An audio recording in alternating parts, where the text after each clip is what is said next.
Before we reveal the shocking moment that left a feared Korean crime boss stunned into silence, hit like, subscribe, and turn on notifications so you never miss our gripping stories. Every subscription helps us bring you more unforgettable twists, powerful emotions, and jaw-dropping endings.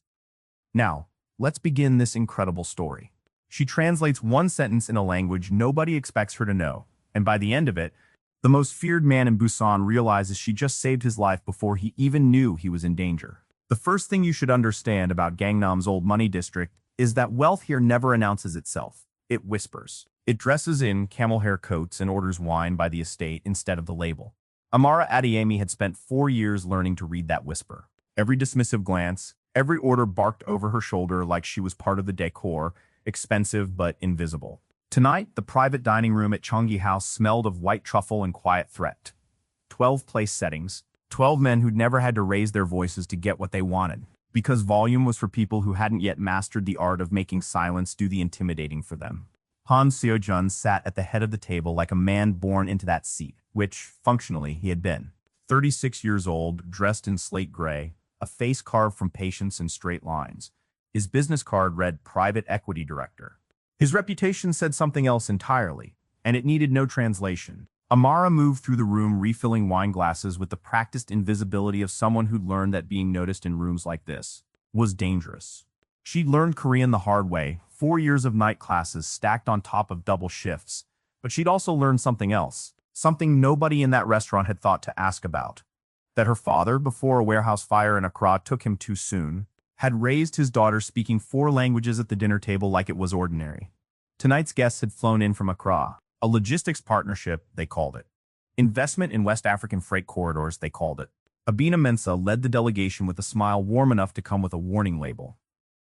Mr. Han, she said, lifting her glass, to growth. To growth, Seo-jun echoed, though something behind his eyes suggested he collected toast the way other men collected debts, carefully, and with interest. It was going smoothly.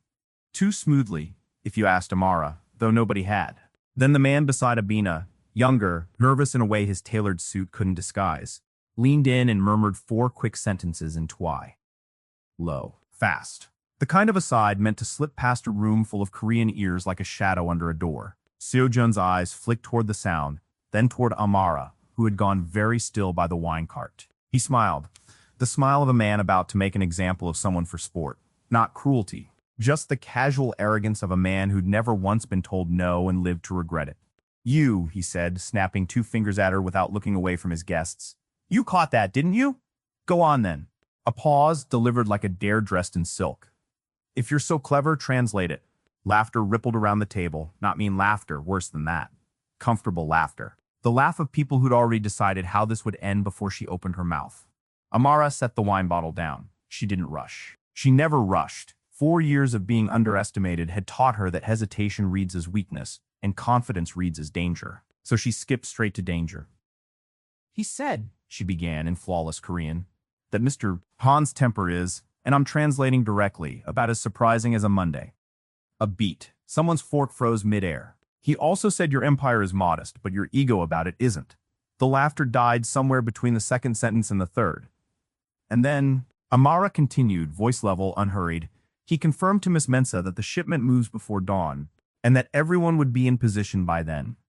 Silence landed like a door slamming shut in a house you thought was empty. Abina's smile didn't fade so much as vanish entirely. The nervous young man's face turned the color of the tablecloth. Seo-jun's expression didn't move at all, which was somehow far worse than if it had. Explain, Seo-jun said. Just the one word. He'd built an empire on never needing more than one. And that was the exact moment Amara Adeyemi stopped being furniture. Because shipment, she was about to explain, wasn't a freight term at all in the context they'd used it. It meant something far more specific, far more final, and it was scheduled to happen to Han Seo-jun before sunrise. Abina's laughter came roaring back too quickly, too brightly. The recovery of a woman who'd rehearsed this exact contingency in a hotel mirror. She's mistaken, she said, spreading her hands like someone offering peace instead of damage control. Twi has idioms. Context changes everything. Ask any interpreter worth her fee. I am an interpreter worth my fee, Amara said, still gripping the wine bottle like it was the only steady thing left in the room. That's exactly how I know you're lying. 12 pairs of eyes turned toward her again, this time without a trace of the earlier amusement. Seo-jun leaned back, fingers steepled, studying Amara like a man studying a hand of cards he'd badly misjudged. Continue, he said. So she did. She broke it down phrase by phrase, the way she used to for professors back when she'd been groomed for rooms far more polished than this one. Rooms with flags on the wall instead of security cameras. The word translated as shipment carried a logistics skin, sure, but underneath sat a second meaning, reserved for a very specific kind of transaction. The forced transfer of assets from a man no longer expected to be alive to claim them. In other words, Amara said, setting the bottle down at last, your logistics partnership was never a partnership. It was a countdown. The nervous young man, later identified, though not by choice, as Abina's cousin Kofi, made the mistake of reaching into his jacket pocket. Two of Seo-jun's men were on him before his hand cleared the fabric, and what emerged wasn't a weapon but a phone, mid-vibration, displaying a message in Twi that even Amara didn't need to translate for the room to understand its shape. A confirmation. A green light. Sent 6 minutes ago, before the appetizers had even landed. Abina's composure finally cracked. Not into panic, but into something colder. The recalculation of a woman watching an expensive plan combust in real time. This changes nothing, she said quieter now, aimed less at Seo-jun and more at herself. There are others already in position. You can't stop what's already. Already what?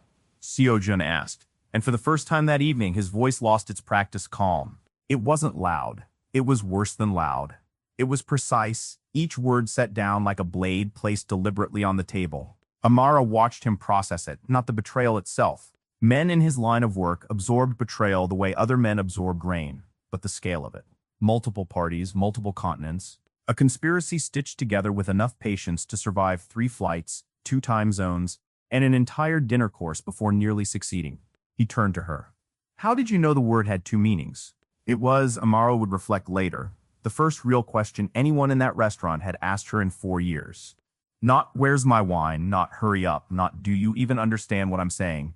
An actual question aimed at the person instead of the uniform. Because I used to study exactly this, she said. Diplomatic Twi. Coded language, cultural subtext. The kind of thing embassies pay consultants 6 figures to decode during trade talks.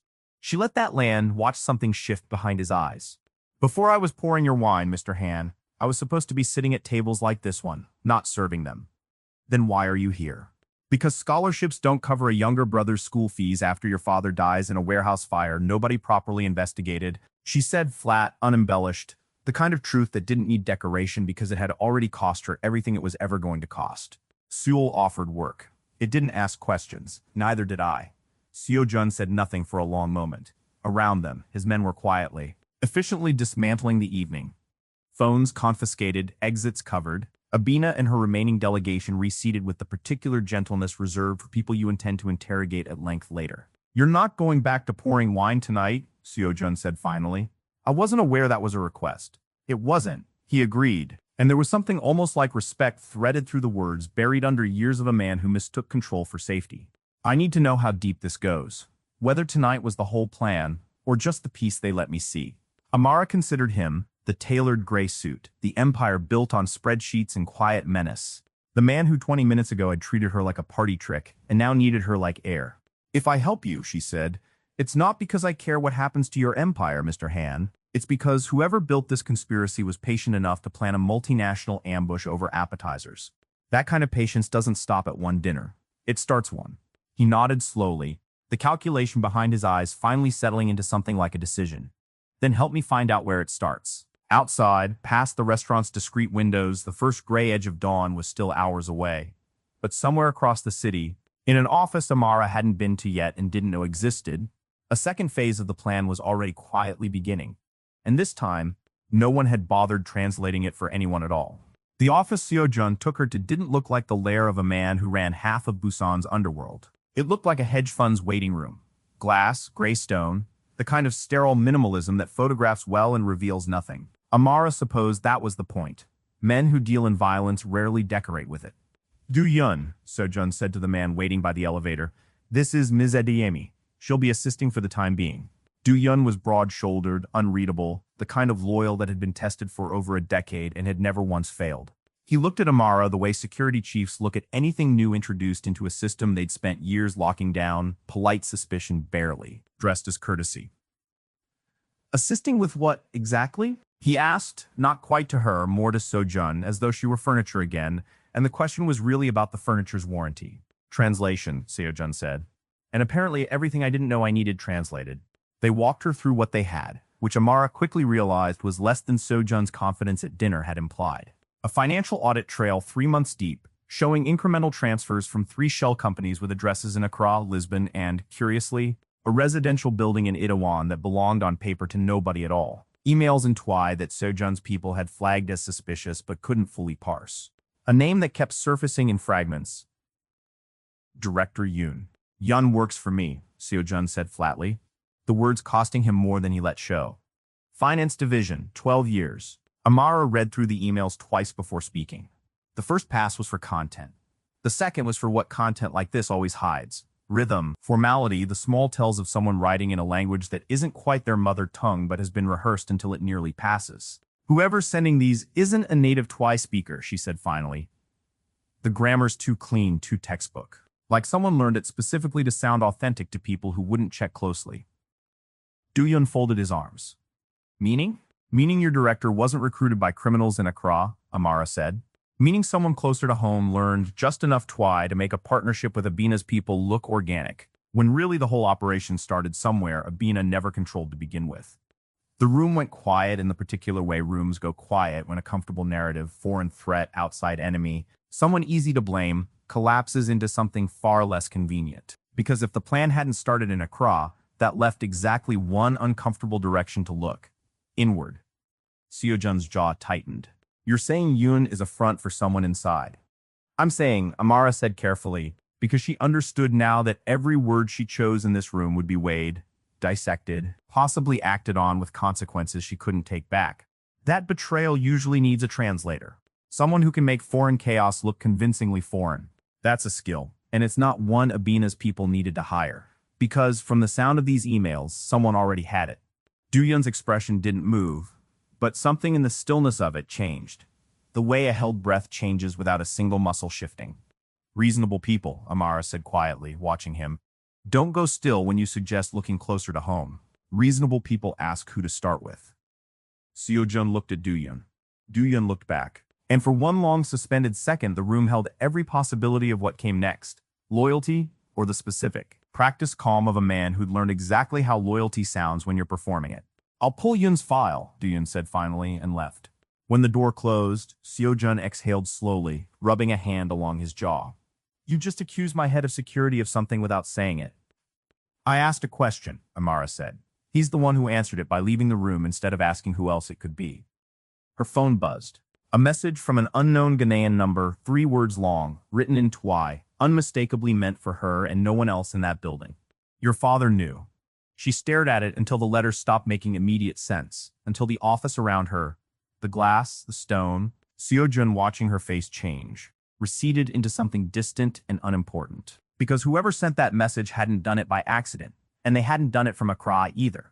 The number traced, 20 minutes later, to a location less than 4 kilometers away, an apartment building registered to a shell company that led, after 2 more calls Seo-jun made without ever raising his voice, to a name Amara didn't recognize, and Do-yun, when he returned, visibly did. Kwame Boateng, Do-yun said, reading off a tablet, his tone carefully neutral in the way trained men make their voices neutral right before delivering something that isn't. Ghanaian national, entered Korea 9 months ago on a business visa, lists his occupation as freight consultant. Do you know him? Seo-jun asked. No, Do-yun said, a fraction too quickly, and Amara filed that away the way she'd learned to file away everything that arrived slightly ahead of schedule. The answer that beats the question to the door usually has something to hide behind it. But it was the name that mattered to her, not the timing. Kwame Boateng. She hadn't heard it in over a decade, and even then only once, whispered in her father's workshop back in Accra, the night before he drove to the port for an inspection he never should have volunteered for. I know that name, she said quietly. Both men turned to her. My father worked port logistics in Accra, Amara said, the words arriving slower now, pulled up from a place she'd spent years keeping sealed. 9 years ago, he flagged a container whose manifest didn't match its cargo. He was supposed to sign off. Everyone before him had. He didn't. 2 weeks later, there was a fire at his warehouse. Ruled an accident. He'd never had an accident in his life. Seo-jun said nothing, letting her continue at her own pace, which she noted, distantly, was not something men in his position usually allowed anyone. Quam Botang was the name on the shipping manifest, she said. The registered owner of the cargo. I only remember it because I spent a year after the funeral trying to find out who he was. And I never got further than a name on a piece of paper my father hid before he died. And now that name is standing in an apartment 4 kilometers from us. Sending you texts in a language he shouldn't know you speak, Seo-jun said, unless he's been tracking you for a very long time. Which means, this was never about your empire. Amara finished, the pieces sliding into place with the particular cold clarity of a puzzle she hadn't wanted solved. Your dinner, your logistics deal, Abina's delegation. That was the stage. I was supposed to be in that room tonight. Someone arranged it. Du-yun's jaw tightened almost imperceptibly. The restaurant staffing that night was arranged through an outside agency. I approved the vendor personally. Which agency? Seo-jun asked. I'd have to check the files, Du-yun said. And again that fraction of a beat too fast, too smooth. The practiced ease of a man reciting a line he'd rehearsed for exactly this question. Amara watched Seo-jun watch his oldest ally and understood, with the sinking certainty of someone who'd translated far too many uncomfortable truths for one evening, that the second climax of tonight's story hadn't announced itself with a phone or a name. It had announced itself 30 seconds ago. In the half-beat of hesitation belonging to the one man in the building everyone assumed was above suspicion. Du-yun, Seo-jun said very quietly. How long have you known Botang was in Seoul? The silence that followed lasted exactly as long as it needed to for everyone in the room to understand it as an answer. 3 days, Du-yun said finally. I was building a case before bringing it to you. I didn't want to accuse someone without proof. You didn't want to accuse someone, Seo-jun repeated, voice level in the way that made Amara's skin prickle, because she'd learned in one evening that his calm was never the absence of danger. It was danger patiently waiting its turn. Or you were deciding which side of this you wanted to land on before you had to choose. Amara's phone buzzed again. Same number. This time a single line. And this one wasn't for her at all. It was addressed, chillingly, by name, to the man standing across the room. Tell Han Seo-jun the shipment was never about him. It was about making sure the girl finally finished what her father started. She read it twice before her voice would work. It's not a threat against your empire, she said slowly, looking up at Seo-jun. It never was. It's a threat against me. You were the delivery method. Outside the glass walls, the city's lights blurred on, unconcerned. 12 floors below, a building had just quietly confirmed that the war Amara spent 9 years pretending was finished had, in fact, only been waiting. Seo-jun read the message over her shoulder before she could decide whether to show him, which she supposed answered the question of how much privacy she still had in this arrangement. His face didn't change, but something behind his eyes recalibrated. The way a man's expression shifts when he realizes the ground he thought he was standing on has quietly relocated underneath him. Du-yun, he said without looking away from the phone. Clear this building. Everyone except the 3 of us. Du-yun left, and this time Amara didn't need her father's training in subtext to read the tightness in his shoulders as something between shame and calculation. Once the door shut, Seo-jun set his own phone on the desk and looked at her properly, the way you look at someone once you've stopped needing to perform authority for them. Tell me about your father, all of it. Not the version you gave strangers in a business office an hour ago. So she did. She told him about Kwabena Adiemi, a quiet man who wanted nothing more from life than a steady pension and a daughter who studied harder than she needed to. She told him about the container he'd refused to sign off, machine parts on paper, something considerably less mechanical underneath, according to the one contact of her father's who'd ever spoken to her honestly about it before disappearing himself. She told him about the funeral, the year she'd spent digging through her father's files by candlelight because the power company had cut them off twice for late payment, the year she'd finally found one name, Quam Botang, before her aunt begged her to stop, because the dead don't need company. I stopped, Amara said. I told myself my younger brother needed me alive more than we needed the truth. So I used the scholarship money I'd saved for his school fees instead of my own education, and I told myself that was a fair trade. Was it? It was the only trade I could afford, she said, no self-pity in it. Just the flat arithmetic of someone who'd priced grief against survival and made peace with the answer years ago. Seoul was supposed to be far enough that none of it could follow me. Apparently, I overestimated the ocean. Seo-jun was quiet for a moment. The dinner tonight, he said slowly, the staffing agency Du-yun used, if someone arranged for you to be working that specific event, in that specific room, on the night Abina's people brought a coded betrayal in a language only you could catch, then this was never a business ambush that accidentally involved me, Amara finished. It was an execution of your organization, engineered specifically so I'd be standing in the blast radius when it went off. Boteng didn't want you safely irrelevant on the other side of the city. He wanted you in the room. Why? Because whatever my father hid before he died, Amara said, the realization arriving with the particular clarity of a door swinging fully open after years of being merely ajar. Boteng still hasn't found it, and he thinks I know where it is. She almost laughed, though there was no humor left in her to spend on it. I've spent 9 years trying to forget the question exists. Her phone buzzed a third time. Not a text, a call, same number. Against every instinct telling her to let it ring into silence, she answered it and put it on speaker, because she was done letting other people control which truths reached her and which didn't.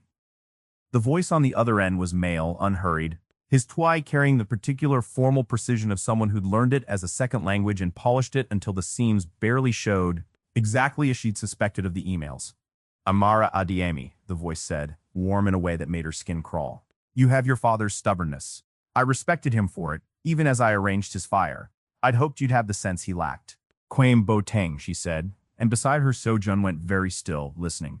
I'm impressed you found my name so quickly. Though I gave you every opportunity. The boss's dinner, the coded conversation, all of it staged to draw you out of hiding, since you'd made yourself remarkably difficult to locate otherwise. Your father hid something before he died. Documentation, names, dates, shipping records that would unravel a network I've spent 12 years building across 3 continents. I want it back. And Ms. Adeyemi, I am considerably more patient than Mr. Han, but my patience is not infinite. I don't have it, Amara said. Then I suggest you find it, Boteng said, before I decide your younger brother in Accra might remember where his father hid it, even if you don't. The line went dead. In the silence that followed, Seo-jun reached over and gently took the phone from her shaking hand.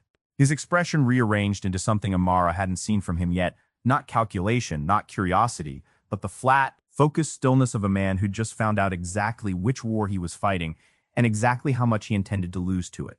Get your brother on a flight to Seoul tonight, he said. I'll have people meet him at the airport before Boteng's people even know he's left the house. The flight landed at 4:40 in the morning, and Amara stood at the gate with Seo-jun's men flanking her like she was cargo worth escorting, which she supposed tonight she was. Her younger brother Kwabeni Jr. came through first, 16, trying to look unbothered in the way 16-year-olds always try to look unbothered right before they aren't. Behind him, unexpectedly, her cousin Efwa, 20, sharper-eyed, already scanning the strangers around her cousin with open suspicion. You said this was a work trip, Efwa said, the moment she was close enough to speak without an audience. Work trips don't come with security details. It's complicated, Amara said. It's always complicated with you, Efwa said, not unkindly, just tired. The particular tiredness of someone who'd spent a decade watching a cousin carry more than her share without ever admitting the weight of it. Start explaining. Now or in the car. I don't care which, but you don't get to keep doing this. So in the car with Kwabena Jr., wide-eyed in the back seat and Seo-jun silent in the front, pretending not to listen, Amara told them a version of the truth compressed enough to survive a 20-minute drive. Their father, the container, the 9 years of silence, the man on the phone who knew their address in Accra better than he should have. Efua didn't cry. She'd never been the crying type. She just went very quiet, the way their uncle used to go quiet before making a decision he'd already made peace with. Uncle's old workshop, she said finally. The back room. You never let anyone touch it after he died. I went through it 100 times, Amara said. There was nothing. You went through the shelves, Efua said. Did you ever check under the floorboards? Amara stared at her cousin in the dim light of the car. 9 years of grief reorganizing itself around a question she'd never once thought to ask, because grief, she was learning tonight, made you thorough about the wrong things and careless about the ones that mattered. The workshop's still standing, she said slowly. Auntie never sold the property.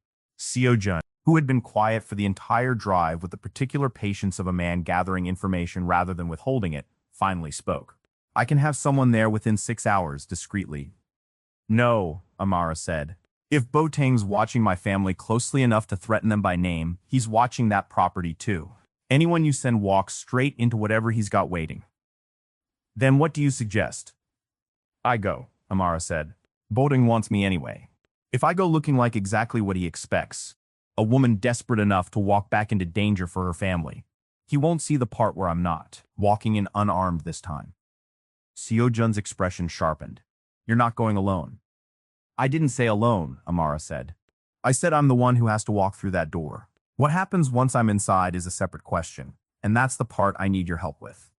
It was Do-yeon arriving at the safe house an hour later with an expression that hadn't fully recovered from being suspected earlier that night. Who laid out what resources they actually had?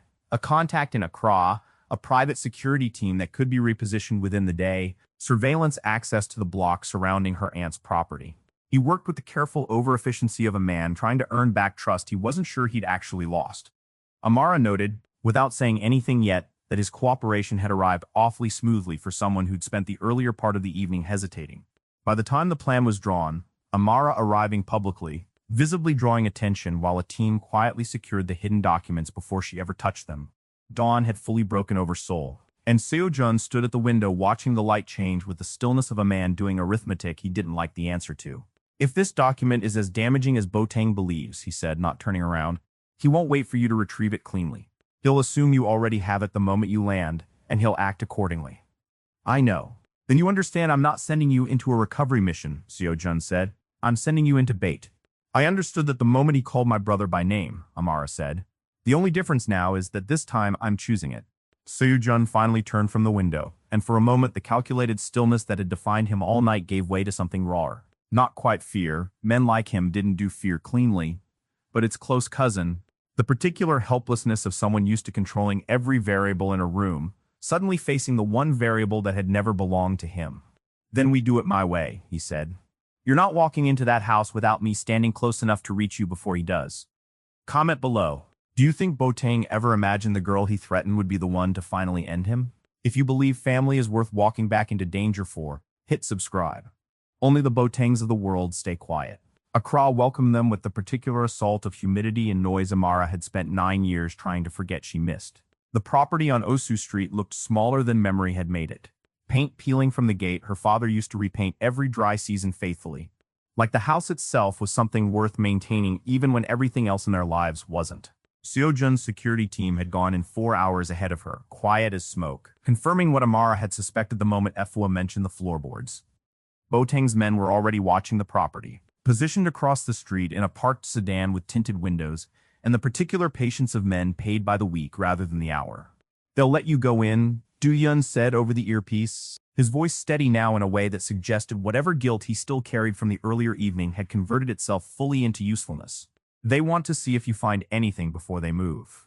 "Then let's give them something to watch," Amara said, and stepped out of the car alone, exactly as planned, exactly as bait should.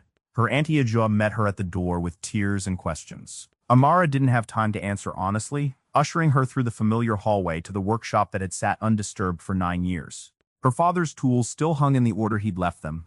Dust settled into the grooves of a life interrupted mid-sentence. The workbench sat exactly where it always had. Amara knelt, pried up the loose floorboard exactly as Efwa had suggested, and found it. A weathered folder wrapped in oilcloth, dry with age but intact, hidden by a man who'd understood, even as customs officials went, that some documents needed to outlive the people who found them. Inside, shipping manifests, dated photographs, a handwritten ledger in her father's careful script cross-referencing container numbers with names that meant nothing to her, and, she suspected, everything to Interpol's West African Trafficking Division. And near the bottom, a single photograph, her father, younger than she remembered him, standing beside a man she now recognized with a jolt that felt like ice water. A considerably less gray Kwame Bo-taeng. They'd known each other, not as adversaries from the start, but as something closer to colleagues, before whatever came between them turned one into a port official with a conscience, and the other into a man who solved conscience with warehouse fires.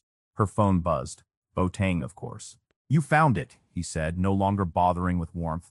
"I felt it the moment your aunt's door opened. Bring it to me, Miss Adeyemi, and your brother lives a comfortable, uninteresting life. Don't. And I promise you uninteresting was never the plan for anyone in that house." "I have a counteroffer," Amara said, and nodded once toward the window, where Do-yun's team had spent the last 4 hours doing considerably more than watching. "I've already sent copies to 3 journalists, Interpol's regional office, and a prosecutor in Accra who apparently owed my father a favor he never got to collect," she said.